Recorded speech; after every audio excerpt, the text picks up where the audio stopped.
Mm, mm, mm, mm. The motivation for me is them telling me what I cannot be. Oh well, I'm so ambitious. I might hit you, sister. I'm on a mission. No matter what the condition, forget personal issue. When you go what I've been through, if you believe it, then you could see it. Whoa, I'm so oh, hey, you know what? Listen, how you doing? How you doing? How you doing? How you doing? How you doing? How you doing? You know what, man? I've been listening to old Jay-Z, so ambitious. You know what? Sit back and think about it, folks. Being ambitious, you can do anything that you want. The difference right now is regardless of what people say, what you can or what you cannot do, it's a lot of things I used to second guess myself. Like when I came home, I used to always second guess myself. You know, can I keep my nose clean? Can I keep a job? Can I stay out of trouble? Can I change my way from being a criminal to being a law-abiding citizen? It's so many different things that, guess what? We cannot self-doubt ourselves. We always got to constantly believe that you can do all things through Christ who strengthens you. That's what it's all about. But the difference is what we have to do, we have to have that desire. We have to have that drive. We have to keep moving. We can't let nobody hold us back. It doesn't matter what the next man or what the next man think about you. What the next man or what the next woman think about you, that is not your reality. That's their opinion. That's their reality. If they want to think you ain't no good, if they want to think you cannot achieve, if they want to don't believe in you, you got to believe in yourself. You don't need nobody else to believe in you. Like I keep trying to tell people over and over again, once you put it here and once you put it here, once you put it in your mind and once you put it in your heart, nobody can stop you. Here it is, we are our own worst enemy. And what you have to learn and do, if we can be our own worst enemy, why can't we be our own cheerleader? Why can't we cheer ourselves on? Letting people know regardless. I don't care what you say. Despite I might don't have a high school diploma, despite I might don't have a GED, despite I might don't have a college degree, nothing can stop me from being who I want to be. If I want to be a doctor, guess what? I can be a doctor. If I want to be a lawyer, I can be a lawyer. If I want to be a congressman, I can be a congressman. If I want to be a professor, I can be a professor. If I want to be the president of the United States, everything is possible. Everything is possible. But if you believe it, you can achieve it. That's what you got to remember. If you believe it, you can achieve it. That's the difference. But what we do is we feed ourselves. Okay? We feed ourselves with negativity. How do we feed ourselves? By listening to all that negative BS that's out there. That negative BS that's coming from the left. That negative BS that's coming from the right. And guess what? Here it is. When you constantly, only thing you're doing is receiving negativity in these ears. It hit the mind and it go to the heart. What the heck you think you're going to be? You're going to be a negative individual. That's why you have to block negativity out of your life. That's why you have to push negativity out of your life. That's why you have to surround yourself around positive people. People that's gonna uplift you. People gonna push you out of that barrel, oppose you, pulling you back into the barrel. People that gonna empower you. People that's gonna encourage you. That's what it's all about. Like to me, like I'll always go back to this reference. When I got out, and like I told you, the marshal, the U.S. probation officer, gave me 45 to 90 days to survive. What they telling me, listen, you ain't gonna be nothing. You know, they didn't tell me that. They always gotta keep it professional. So they keep it professional, okay, what's your desire, what's your dream, what you wanna do? And I told them, listen, I've been in and out of jail since I was 16, and I'm never going back. And I gave them a spill. I said, I don't care what it takes for me to do. Even if I have to go collecting aluminum cans out the trash. Guess what? Each and every day, 5 days a week, I'll treat it as a job. I'll get up. I'll get the necessary foot gear. You know what I'm saying? Overalls. You know, the gloves. the mask, the bags, the cart. I'll get whatever I need to do to go around from different city, different borough, different state, and collect aluminum cans.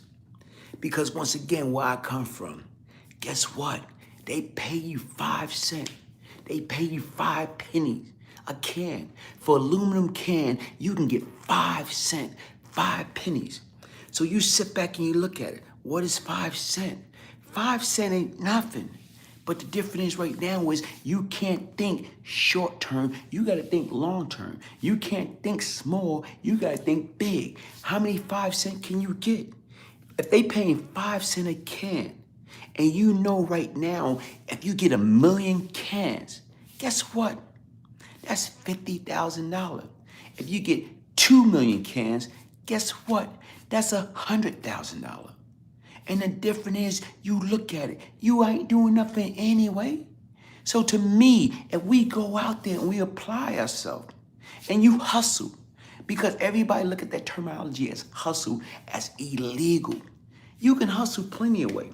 Hustle is not illegal. Hustle is a mindset. People hustle each and every day. People hustle with 2 and 3 jobs. But the difference right now is, to me, if you gotta hustle, despite it might be a dirty hustle, because guess what? A lot of people start thinking they too good. I'm too good to collect cans. I'm too good to clean up a building. I'm too good to clean up somebody's house. I'm too good to clean cars. I'm too good to clean my own ASS. Right now, you set yourself up to fail. When you start thinking you're better than what you are, you know what you're doing? You're setting yourself up to fail. So to me, as I told these people when I got out, I didn't care. If I told these people when I got out, I didn't care. If what I had to do was go around and collecting aluminum cans, I would never go back to jail. And you know what? I kept that promise. I didn't have to collect cans. I wound up going out there, getting interviews, getting an opportunity, selling myself. People, you have to sell yourself. Right now, when somebody asks you a quality question, I'm interviewing numerous of people for this particular job. Mr. Jones, why should I hire you over them? You know what? You got to tell them, you got to look them in the eyes. I can't speak about the other individual that you interview. Only person I can speak about is me. I can tell you about me. If you give me the opportunity, I'll guarantee you, guess what? I will be the best employee that you ever hire. I'm hungry. I got real fire burning in my belly. I got something to prove. Right now, what you do is you give me that opportunity. Guess what? You coach, you counsel, and you train me. I'll be one of the best employees that you ever hire in your whole life. So you have to sell yourself. Always be selling. You have to sell yourself in an interview. A lot of times people, if I'm going on an interview, I'm going to be nice, neat, and clean cut. Okay? Shave. Okay? Clean up. Right now, the difference is making sure that I dress accordingly. A lot of times I'm not going in an interview. I don't care what type of job it is. I'm not going in an interview with, holy up jeans, because that's the fashion. I'm not going in with my pants sagging because that's the fashion. I'm not going in there, with a big cap, with a different team symbol. No. What I'm doing is I'm going in there nice, neat, and clean. Right now, it all depends upon the situation. And then if you're just getting out of being in jail, you don't have no money. You don't have no gear. Go to your local thrift store. Go to Goodwill. Go to the Salvation Army. Go there. Go to the thrift store. And you know what you need to do? Get you a pair of shoes. Okay? Get you a pair of slacks. Get you a dress shirt. Get you a tie. You can go to the thrift store and get you something used, put it in the cleaner, clean it up, wash it, whatever you need to do. Pair of shoes probably cost you, $5, $6, $7 max, okay? Pair of slack probably cost you $4 or $5, okay? Pair of what? A nice shirt probably cost you about $3, $4. Tie, about $2. You pay less than $20. And the difference is right now is, guess what? You go in there nice and clean and presentable. And when you shake somebody's hand for that interview, I want you to give them a firm handshake like you're trying to break their hand. letting them know. And not only that, look them in their eyes. You got to have good eye contact. And that's where we fail out. A lot of people can't even look you in your eyes. So what you want to do is when you go on an interview and you interview with Mr. Smith or Mrs. Smith, whatever, whoever you interviewing with, you want to give them a firm handshake. And you want to look them in the eyes.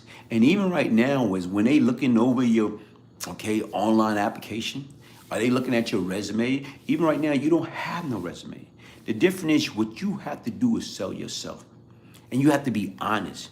If you got a past, tell them about the past. Because what the sense if you tell them, about your past and then they find out about it, then guess what? You're gonna lose your job anyway. But if you be honest in your approach in the very beginning, chances are, guess what?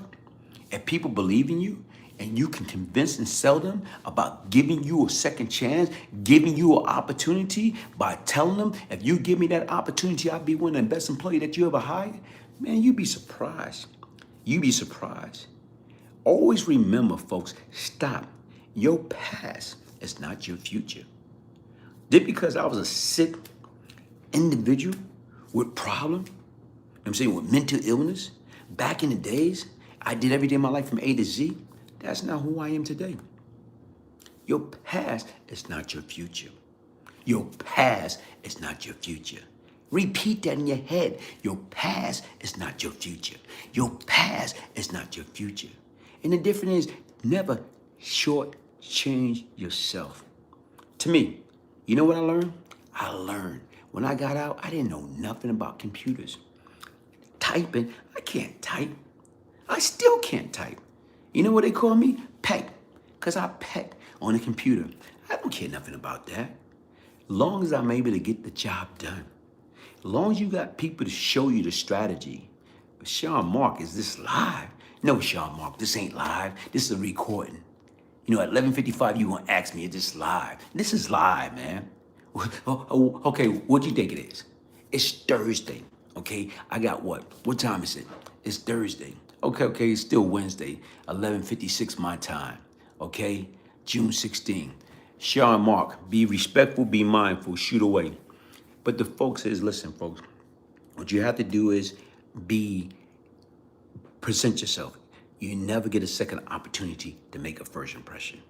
You never get a second opportunity to make a first impression. So when you get that opportunity, I want you to go into Harlem 1986, man. Harlem 1986 was a whole totally different world, man. Harlem 1986, you talk about the Apollo Theater, you talk about S&S, you talk about like Willie Burgers. You talking about a lot, man, when you talk about Harlem 1986.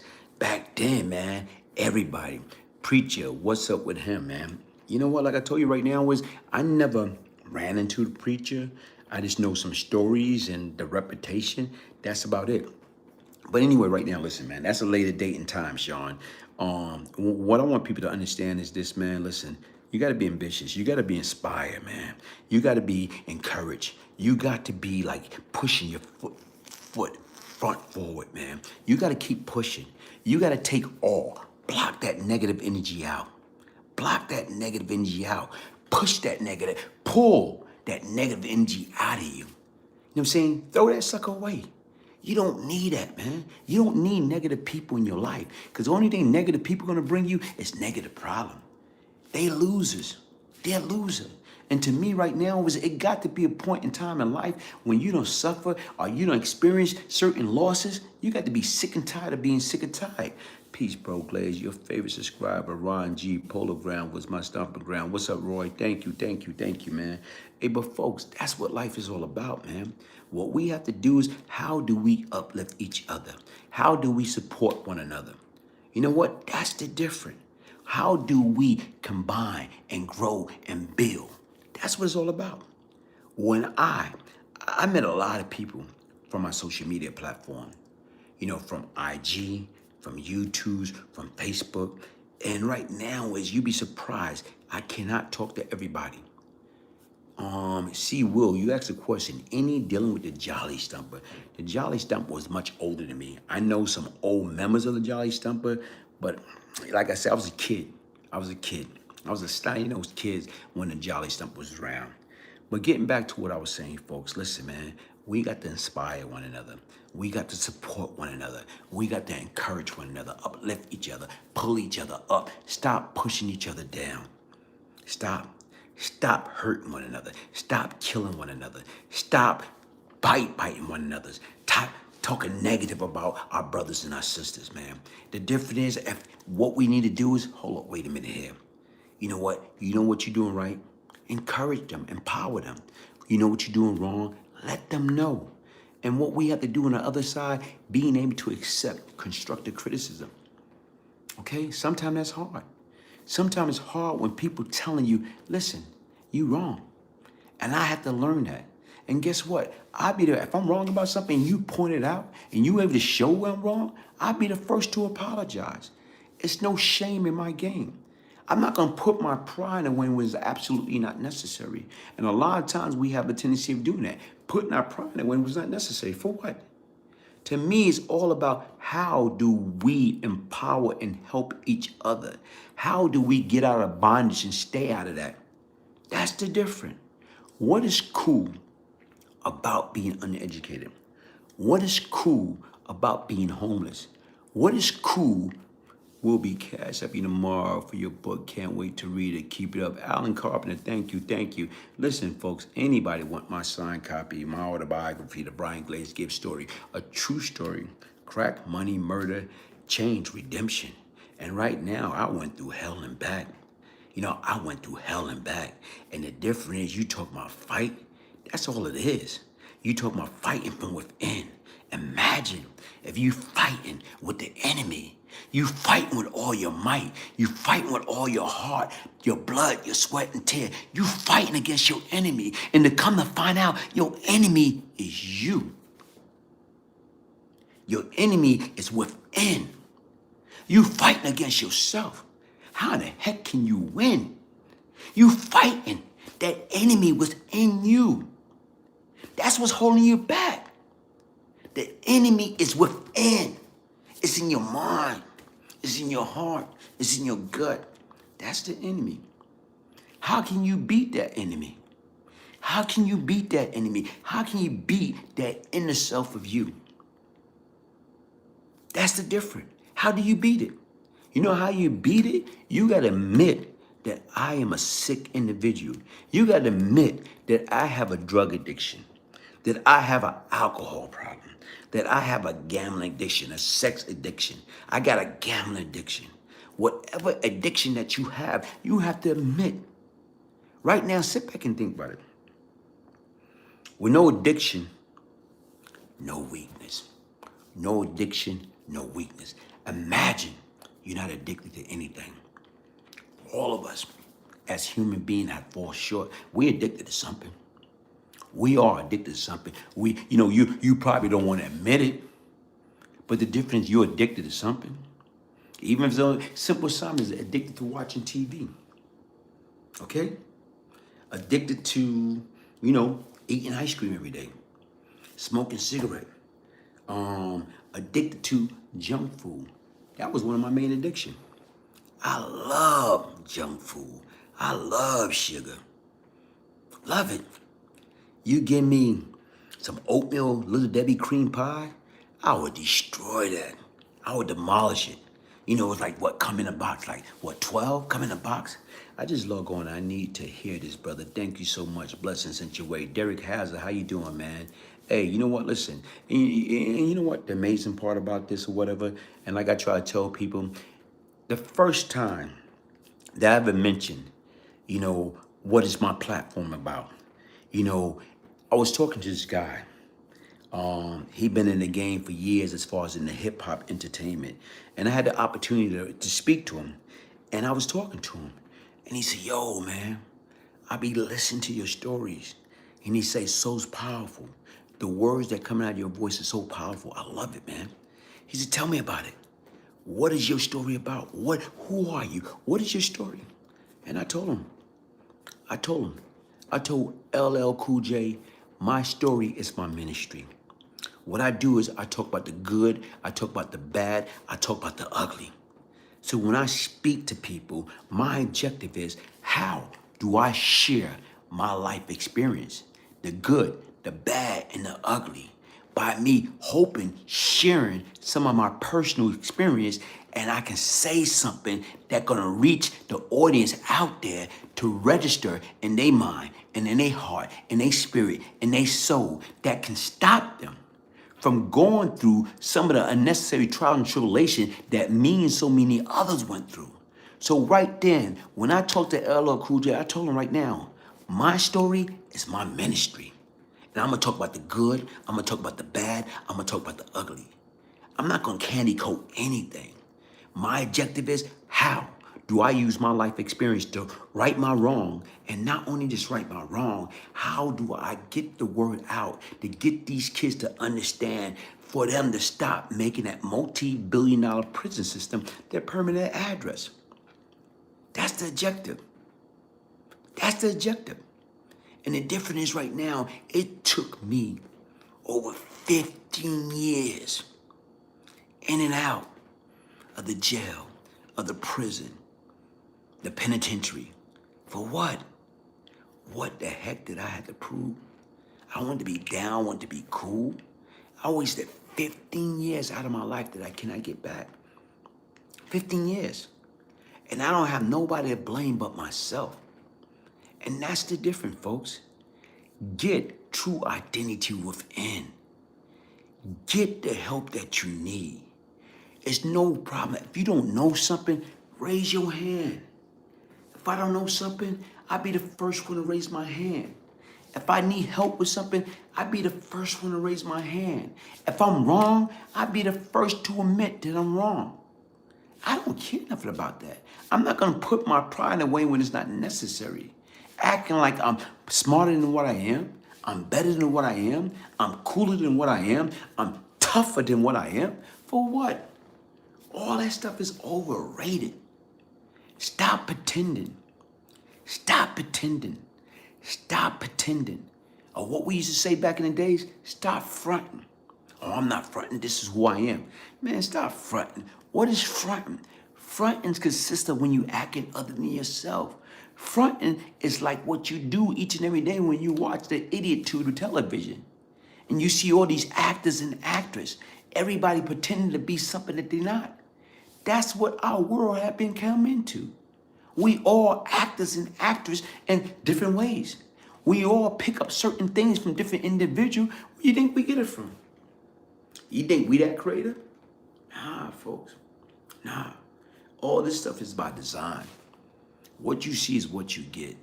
What you do and what you know what? Here it is right now is, I tried.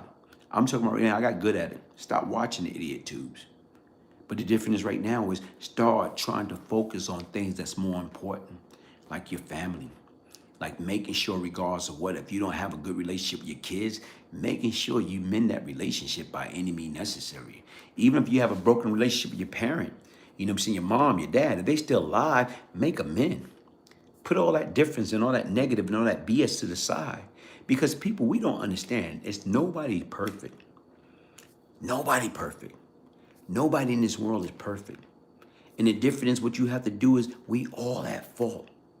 It's no booklet on how to be a good mother, how to be a good father, how to be a good grandmother, how to be a good, grandfather, how to be a good husband, how to be a good wife, how to be a good son, how to be a good daughter, how to be a good grandson, how to be a good granddaughter. It's no booklet. It's no booklet. How to be a good human being. How to be a law-abiding citizen. Where's the book at? They got a book to teach you how to drive. They got a book to basically every appliance that you get, they got instruction. Everything else, your appliances come with instruction. Your electronic come with instruction. But the book of life do not come with instruction. Some people might say the book of life come with instruction. Somebody might say it's the Bible, okay? Basic instruction before leaving earth. B-I-B-L-E. Basic instruction before leaving earth. Some people might say it's the Quran. But the difference is, we do not get it. And what is passed down to us, we pass it down to our kids. Do you think right now is you beating the living daylight out of your son, your daughter, your princess, your little prince, your prince and your princess? That's cool. Much love. How you doing? JB3, San Diego, Cali Life, man. Thank you, man. Thank you for joining in, man. You know what? Is that cool? We beating the living crap out of our kids? Great. Is your third audiobook finished yet? People, y'all don't understand, man. You know, Kelly, you don't understand, man. Doing the audiobooks is hard, man. Audiobooks is hard. It's real hard. And I gotta discipline myself. I just gotta find that time to do it. I got a lot of things in the making. You know what? I'm about to drop a piece tomorrow. Whatever. You ain't, hey, look, you ain't Kelly Rowland. You Kelly, but you not whatever. You know what I'm saying? Like you Kelly Rowland. Let me hold up. Let me get back. Let me get back. Let me get back. Peace and love. Kivo Stark, how you doing, man? You know what? I'm about to drop a piece. I'm gonna drop a piece tomorrow. And you know what? I gotta, you know, it's a piece 33 years later about reform, prison reform. It's these brothers. Right now is, guess what? Good kids. Between the age of what, 20 to 24. They've been in jail for 33 years. 33 years. For what? Because they took advice from an individual that a lot of people, you know, they still talk about him. And he was, you know, my brother, my comrade, Howard Pappy Mason. And right now is, you know, allegedly they killed, I'm saying I wasn't there. They killed the rookie police officer, Edward Burns. And when they killed Edward Burns, and the crazy part about that is, I remember when that whole incident happened.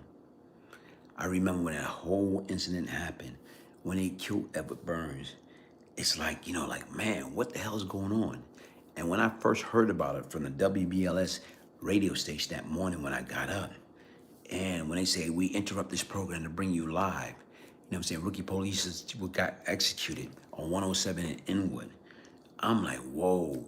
And I'm thinking, whoever did that, they did it to make our area hot out there in South Jamaica, Queens. And I'm totally baffled. And as time went on, when I went out there, the street of New York City during that period of time was so hot that you can take a cigarette or a cigar and you can like put it on the street and, you know what I'm saying, light it. Because that's how hot the street was. Lamar, what's up, man? What's up? And when I went out there, I waited. I didn't even go nowhere. I stayed in my Cypress headquarters all day. When it got dark, you know, okay, ease out to Queens, went to Fat Cat's sister house, met up with some of the guys. And right now, trying to make sense. What the heck is going on? What happened? How in the heck a NYPD rookie police officer, kid, 22 years old, was murdered executioner style? I couldn't wrap my arms around it. I couldn't wrap my head around it. It didn't make sense. And I believe at the time, you know, from my understanding, I felt what was done. Another group, another organization did that to make our area hot so they can take over. I thought that was a move by the enemy. And when I remember being in Cat's sister Viola house, and I say, listen, whoever did it, they did it to basically put pressure on us and get our area shut down to take over. And when I left, I told him, I said, listen, if I find out whoever did it, whoever responsible for it, guess what? I'm gonna get them. I'm gonna murder all of them. And because that was my mindset, folks. Back then I had a sick mindset. You know, I thought I could solve every problem with violence. I thought I could solve every problem with the enemy with death. That's how I thought back then or whatever. Being a young kid, 23, 24 years old, that was my mindset. And I can remember that night, that, you know, leaving out the house. And one of the guys pulled me to the side. And I can remember the words that came out of his mouth. Yo, that hit came from us. Ho, ho, ho, ho, ho, ho, ho, ho. What the hell you mean that hit came from us? See, that hit came from us. You know, such and such gave the order. I'm like, come on, man. And like that, all hell broke loose. All hell broke loose. And people do not understand, man. Yeah, that was the beginning of the end. You know, I'm 23, 24, and I'm caught up into that type of lifestyle. But the difference is when you're looking at business, it's nothing personal. Everything is about business. Everything's supposed to be strictly business, nothing personal. But guess what? That was personal. So you hit a rookie police officer. And what people don't understand, that rookie kid, 22 years old, was asleep. He had just turned 22. He was asleep. They woke him up. Okay, let's back up for a minute. A few days ago, before they shot and killed that rookie police officer, they went up there. And here it is, any cop they was gonna kill. And when they went there, it was a black young girl. That was a cop that was in the car. And they didn't do it. Why? Because it's a sister. It's a black female, young female. And what happened is, each and every one of them that was there, they had compassion. They wasn't gonna do that. But a few days later, when they see, as far as the white boy sitting in there, they took action. And to me, the crazy part about all that, when I learned that and you start getting more and more detail, you still confused. And I was confused back then. You know, don't get me wrong, I was sick, but it's a limitation to my sickness. And the crazy part about that is, I didn't know it at the time, but 3 precincts, the 75th, Brooklyn, New York, Sutter Avenue, the 103rd precinct, South Jamaica, Queens, and the 113th precinct, they was like gathering their intelligence. And out of all of them, they came up with the conclusion that who had balls enough, who was off the, or got that crazy mindset that gonna kill and execute a police officer, a rookie police officer. And from the 75th precinct, 103rd precinct, 113th precinct, all of them betted, basically, they life pension, they 401k plan. They put on a sure thing that Brian Glaze Gibbs was the guilty party. All of them felt that I was the dummy that pulled the trigger and killed the rookie police officer. Okay? All right. Days went by, a few days went by, and I can remember going back and forth. And like, look, the way I used to travel, and I'm still like that, I watch everything and everyone. And when I used to come around different places, especially around my Cypress headquarters, you watching everything. And it was kind of ironic. You know, I was coming in one morning, and as I'm driving, I'm just watching, and I'm seeing. And the difference back then, I was fortunate to be driving. You know, I used to always get drive around. I hate driving. So I used to always get drive around because I never thought I was a good driver anyway, even till this day. So here it is, as we walk driving around, and I'm looking at certain things, and I'm spotting certain things as we driving around. I'm like, wait a minute, why is a cop car that way facing my headquarters? Another cop car, like from the blind side, facing another way. And another cop car from another way. And I said, that don't look right. So the difference is right now is like we drove around, drove to the back and walked, okay? And as we walked, opposing me going into the front of the building, I never went into the front of the building. Why? Because everybody watching the front. So the difference was with 1266, it was right there connected to 1260.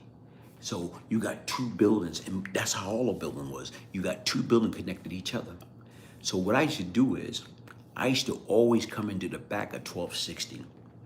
It used to be a little miniature police station, house a police station down there. I used to always come in through the back of that police station, at the back of the building at 1260.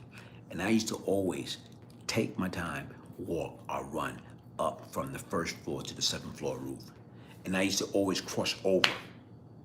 You just go over, cross over the roof to go to my apartment. So people didn't even understand. You ain't gonna never see me, Harley, coming into the front. And 9 out of 10, when I used to come into the front, guess what? I got like probably like 6 to 8 guys with me, heavy arm, bulletproof vest. And you know what? Listen, you know, I'm just saying all that shit. It wasn't even worth it. Even as I sit back and think about this, I had a hell of an army, a little army, the Eminem crew following me all for the wrong reason. But even as I'm getting back to the story, you know, that particular morning, I went in through the back, went over, I didn't pay no mind. Next thing you know, whatever, the next day, I got a page from Pappy, Uncle, and Marshall. And, you know, they was in the area. I said, okay, cool, let's meet up. We met up. I went and picked them up. No, They met by Cypress. They met me by Cypress. And we was going somewhere. I got Pappy Uncle in the car with me. I got Marshall, Philip Copeland, and I got Dave McCleary in the car with me. And do you know what? These guys, they was in the car with me. And as we driving, and we leaving Cypress, and we got right there in front of the Linda Plaza, what they call the land. On, what's that? Down, I know Sutter Avenue and what's that cross street? I get Eldred and Sutter Avenue. And as we get there, I notice I'm being tailed. So as I pull over, I was driving a deck out black Volvo with chromes all over. And they pull over. And as they pull over, next thing you know, you detective cars following me. The next thing you know, you got a bunch of blue and white cars. Probably like 15 to 20 blue and white cars. When they pull us over, I just had this habit. Anybody that's with me, if they pull me over, put our hands up. Okay? Take all that nonsense away. Because I know who I am. They knew who I was. So, we put our hands up. So they came, took us all out the car. It was me, like I told you right now, Marshall, Pappy Uncle, and Dave. And when they took us out the car, they took us all to 75th Precinct. When they took us all to 75th Precinct, and basically right now is they charged me with a murder. The murder that they charged me was a murder that I actually did. But their purpose for charging me and hit me with that murder was to hold me, to make sure I didn't go nowhere until they get enough evidence of me being the killer of Edward Burns. And folks, they let Pappy Uncle go, they let Dave McCleary go, and they let Philip Copeland go. And they kept me because they felt in their heart, in their mind, I was the man. I killed that police officer. Okay? Now, they took me through the whole system. They took me to Rikers Island. What's the Eric B. truth? Kivo, stop. What you mean, what's the Eric B. truth? Help me out. What do you really ask me about the Eric B. truth? But I can remember they let Marshall, they let Dave, and they let Pappy Uncle go. And they kept me. And they sent me through the system. And, I go back through Brooklyn House. I'll go back through Brooklyn House to Rikers Island. And I can remember, I got on my round table ring that Cat had, Cat had gave round table ring to himself, Pappy, Preem, Prince, and me. So I got this gold and diamond round table ring on. And all my jewelry as I'm going back through Brooklyn House, going through Rikers Island. I ran to Allah Justice, Kevin McLeod. And like, yo, look, man, when I get out, I'm gonna get down with y'all guys. I go to Rikers Island, go through the system. And as I'm going through the system, folks, everything started breaking out. They put up what? $10,000 reward, $20,000 reward, leading up for information to Edward Burns' murder. They wound up hitting $40,000. And once it hit that $40,000 mark, that was it. Philip Copeland, cousin, is the one that gave them up and started saying that they was in, I think, the 40 projects, planning like who was gonna do what and how everything was gonna go down. And that broke up the case. Now, the crazy part about that is 75th, 103rd, and 113, they pissed off because when they finally arrested Dave and Philip Copeland Marshall, they was like pissed because here it is. They had these guys. They had these guys and let them go. And then to add insult to injury as they broke up in the case, and when these guys got in there and they started doing the things that they was doing and talking about different things and who was actually involved, Fat Cat name came up. Pappy name came up. Brian Glaze Gibbs' name never came up. And they was kind of baffled about that. Why in the heck my name never came up? And the truth to the matter, my name never came up because I didn't know nothing about it till after the fact. Hey, listen, folks, hit the like button, subscribe to the Brian Glaze Gibbs channel. To get your signed copy of the Brian Glaze Gibbs book, Beyond Lucky, email me at Brian, BRIAN, Gibbs, Gibbs 1201 at yahoo.com. Get your signed copy. If you order your signed copy, I will throw in Straight from the Street Volume 1 or Straight from the Street Volume 2 audiobook. Listen, folks, hit that like button, subscribe. Thank you for joining me. Peace, love, and prosperity. I will be dropping that piece tomorrow, or which is today. The city took 3 years of my life away for the Second Amendment, so it's basically impossible to be positive when other things not in the Constitution are legal in the USA. And you know what? That's a good point. But the difference is you can't let that beat you down. You can't let that hold you back. You can't let that consume you. A lot of times right now is, guess what, man? Don't let them steal your pride. Get your pride back. Get your joy back. The world didn't give it to you, and the world can't take it away, man. That's the most powerful thing that you have. Get it back. Don't let nobody steal your joy. Don't let nobody come along. Okay, cool. They took things out of you. You remember freedom from 135 and 109? No, I don't. Kivo, peace and love. Peace and love to you. What you was asking me about Eric B. Come back with that question. You want to know something about Eric B. What do you want to know about Eric B? See, even with that sucker, everybody keep talking about Eric B. And to me, like right now, the only thing I knew about Eric B, he was a DJ. And hanging on to, lots of laugh. He was a DJ that was hanging on to, like Supreme Magnetic and his brother Rap, and 50 Cent and them Coattail.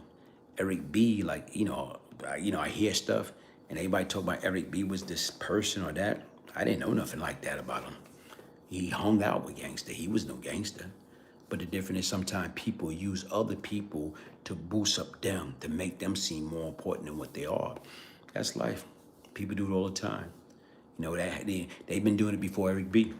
You got a lot of Eric B before Eric B front and acting like they more important than what they was, acting like they was out there. So, like I told you right now, but to me, I don't know nothing like that about him being out there like that or whatever. You know what I'm saying? Period. Only thing I knew about him being a DJ. Hey, Christopher Curtis, thank you. Thank you for the donation. Thank you for the donation. But that's what people got to understand, man. Like, it's not all about that, man. How can you be honest with anybody else when you can't be honest with yourself? Thank you, man. Thank you for the hard work. Thank you, man. Thanks to you, though. But I'm going to ask myself that question again. How can you be honest with anybody else if you can't even be honest with yourself? And a lot of times you got a lot of people that's out there, man. People live off of other people's reputation. What about Rakim? Rakim was a cool guy. Rakim to me was more legit than Eric B. Okay? Rakim was more in tune and more interacting with people that was out there in the street than Eric B. Eric B was just Eric B. Big guy, okay? And the difference is living off other people's coattail. Even the fact he lived it off of, Rakim coattail, okay? He lived it off of, saying on Rap, say may his soul rest in peace, and Supreme Magnetic coattail. But the fact is, and then he meet a lot of people, buddy. Listen, folks, sit back and think about it in life. All y'all don't went to high school, junior high school, elementary school, and sit back and think about it. You can't be cool with everybody. And something to me with him, he wanted to be cool with everybody. That's not reality. So that's the sign right there. You want to be friends with everybody. I thought so, living off of Rakim talent. Yeah, exactly. You know what I'm saying? Period. Come on, Eric B for president. And you know what, like I told you, okay, never been to prison, but it's hard out here still. So if you read the Bless Your Mindset, so if you read your Bless Your Mind, but listen, bro, it's hard anywhere. But the difference is all type of hustle that's out there. The Bully Golly Show. Hey, the Bullet Golly Show. What's up, my brother? How you doing? My younger brother, man. Hey, salute, man. Hey, folks, it's hard everywhere. But it's all type of hustle. It's all type of hustle. All man and woman is rich in their own thoughts and ideal. Even I just gave you the can game. 5 cents a can. 5 cents a can. 5 cents a can. Come on, folks. You mean to tell me you can't hustle 5 cents a can? Help me to understand that. 5 cents a can, it's a dirty job. But to me, a million can is $50,000. Okay? 2 million can is what? $100,000. All man and woman is rich in their own thoughts and ideal. It's all type of hustle out there. Cleaning. People hate cleaning. People hate cleaning. Being that people hate cleaning, you know what? Get you a cleaning service. Offer to clean house, clean buildings. You kidding me? Preach, brother, preach. I was a supervisor 20 years. I tell employees, sell yourself. God bless from Philly. King Way, 55 King. And you know what? That's the difference. We got to believe in ourselves. Everything's a hustle. And hustle is not always illegal. You can find many ways to hustle. Even now, before, people used to hustle what? Weed. That was a crime. Now weed is illegal. Weed is legal now. In a lot of states, weed is legal. Peace, Glaze from Texas. Said Glaze, was you ever into sport? Sport, I used to love baseball, man. I used to always want to be a professional baseball player. New York is tough. You know what? New York is what you make it. But the difference right now is life out of New York. That's the difference. It's a beautiful world outside of New York. And a lot of times right now, when you grow up in that environment, you don't want to leave. Because you know why you don't want to leave? Because it's the only thing that you know. You don't think it's nothing else that's out there. It's plenty of things that's out there. We got plenty of places you can go that you can make it. You can make it anywhere. If you can make it in New York, you can make it anywhere. How old was you when you leave school, graduate from high school? You know what, when I left school, I was like, 17, because I went to jail. And I got my GED when I was in. I say the same thing from Chicago. You're right, man. Everybody listen, man. You can't be afraid to leave these places. It's all type of opportunities, other places. Yo, keep on pushing. And my Chicago White Sox are getting busy. Your White Sox, I don't know, man. You know what? Like I told you right now, I don't even get knee deep in baseball until the playoff time. That's when I get knee deep in baseball or whatever. But I always wanted to be a baseball player. Hey, folks, listen, man. It's all type of hustle. You face to face with the 20-year-old you. Will you, 20-year-old you, test the you of today? You know what? That's a hell of a question. With the 20-year-old me, But you see, I would know how to maneuver. I would know how to get the 20-year-old, look, hold, wait, get away from that nonsense. The difference is teaching them, I'm not your enemy. You're not my enemy. And that's the problem. A lot of time we think each other is our enemy. When you look like one another or you feel threatened with one another, we're not each other's enemy. And that's what you got to understand. You got to be able to have real talk, sincere talk, getting that positive feed. The difference right now is, see, the 20-year-old me would have sized the older me up and felt that positive energy that came out of me. So when you feel that positive energy coming out of me, you would know the difference. I know this is off. I want you to talk about Rich Porter, the rooftop, AZ Outpost, either here or another video. You know what, like I told you right now is, they was in my time, but it's not like we had any real interaction. Only time we had really interaction is at the Apollo, at the Fever, at, Willie Burger, what's that? Damn, what's that place called? SNS. So those are things, man. Those are the things. That's how it was back then, man.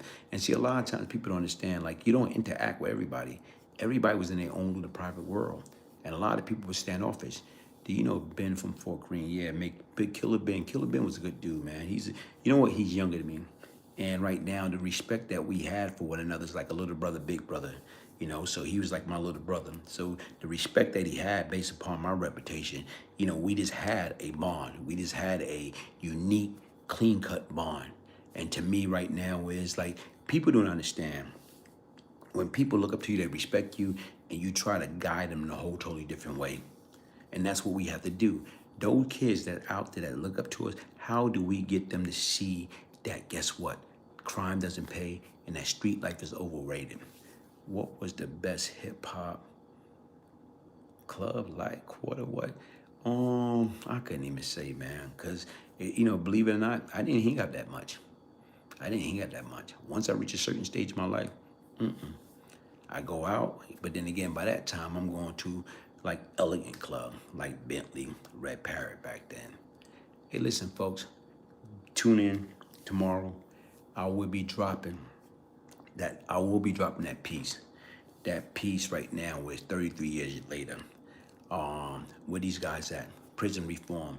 These guys changed. They was kids. They was stupid kids following behind a bad leader. Where are they now? Why was killing black okay, but killing police over the line? You know what? Killing anybody was never okay. Where are the, you know what I'm saying, old cars that they gone? You know what I'm saying? Gone with the wind. Old cars go with the same way your girl go. Your girls go, your money go. Hey, Glaze, drop a track called later for that. Drop a track called later for that, man. Hey, you know what? You gotta give me the hook, man. Later for that. Later for that. Later for that. You know what? When you about to think about doing something stupid, say later for that. When you about to right now is quit your job, you say later for that. When you talking about I'm gonna get this girl pregnant, but I don't got no job, later for that. When you talk about dropping out of high school, later for that. Later for that. Yeah, I don't know, man. Hey, look, man, that's not me, man. That's not me. Hey, folks, listen. Thank y'all for joining in. Thank y'all for joining in. Hit that like button, subscribe, man. Make sure you're subscribed and hit the notification button. Peace, love, and prosperity. One love. Get your signed copy.